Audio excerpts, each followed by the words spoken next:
नमस्कार मंडळी, पहा ही भाजी अशी तुम्ही कधी खाल्ली नसन तर एक वेळेस नक्की ट्राय करा आमच्या पद्धतीने. आणि खूप छान आणि चविष्ट भाजी झालेली आहे.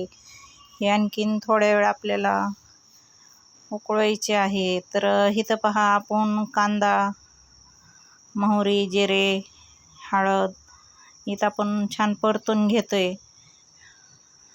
परत नंतर आपण कट करून ह्याच्यामध्ये टोमॅटो घातलेले आहेत. आणि आपली इथं भाजी बनवणं चालू आहे, कारण आपल्या कसं हॉटेलच्या भाज्या असतात त्याच्यामुळं फास्टमध्ये आपल्याला हे घ्यावं लागते. तर इथं पहा आपण शिमला मिरची वगैरे घातलेली आहे.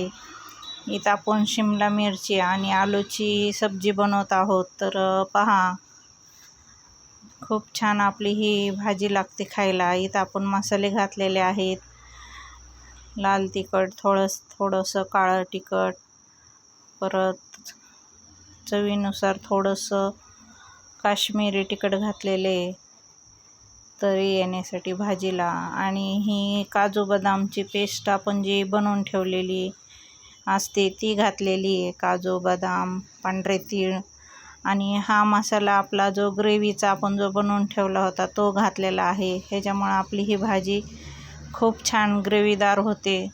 तर इथं आपण हे मसाले बनवून ठेवले होते ते तुम्हाला मी अगोदर शेअर केलेत. आणि पहा इथं आपण उकडलेला बटाटा घातला आहे आणि तो पण छान असा आपल्याला ह्याच्या मसाल्यामध्ये परतून घ्यायचा आहे.